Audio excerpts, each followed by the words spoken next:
What I specifically want to show today is actually a small problem I deal with whenever I have to handle an incident response for one of our clients. I got tired of staring at the auto runs screen. The sysinternal tools are great, but they're not the prettiest.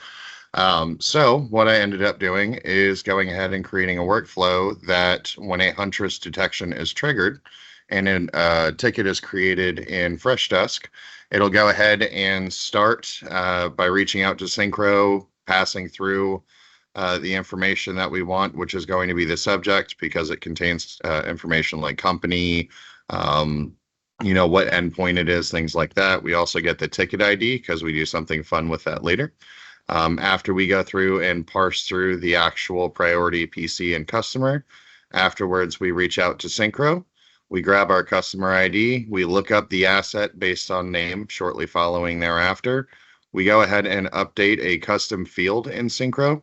We're going to temporarily use that as a way to store our ticket ID, as I did not find a better way to transfer that information outside of a workflow, just because you have that script dependency and have a separate trigger.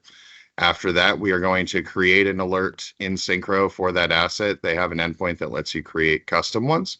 And here you can see I just go ahead and have a bunch of information saying, hey, whatever you pick up on, please just trigger the auto run. From there, you can see that this value then gets set inside of our ticket ID field.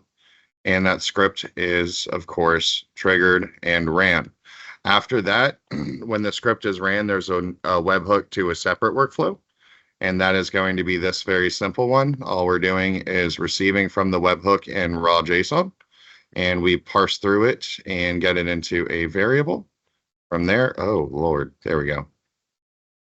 Good old touchpads never cease to amaze.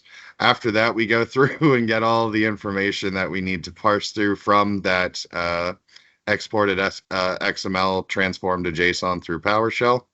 Once we get through everything, we go ahead and filter through for anything that is a virus total detection.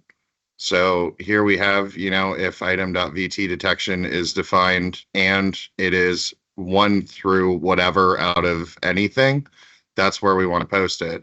This wasn't made to be the end all be all for, getting every detection or every piece of persistence out of the way. It was just, hey, let's go through, let's grab some of this low hanging fruit. If I go ahead and refresh this, I should see a new little note here. And here we have the time that it was added, the company that it shows up under, whether the auto run is enabled or disabled, as well as the item name, profile, and the location for it. And you can have things, this was just a quick proof of concept. So you can, of course, go through and manage things that are going to be false detections. But then you can also come through and be like, oh, okay, this random one that is malicious, and I actually know this because I ran an Agent Tesla on this virtual machine to prove it. But here we have 51 out of 78 detections, and it's in a weird place. I don't have to spend time searching through the endpoint or doing anything creative. I just go find that file, nuke it from orbit, and then I can continue my research and response, and it helps save a little bit of time.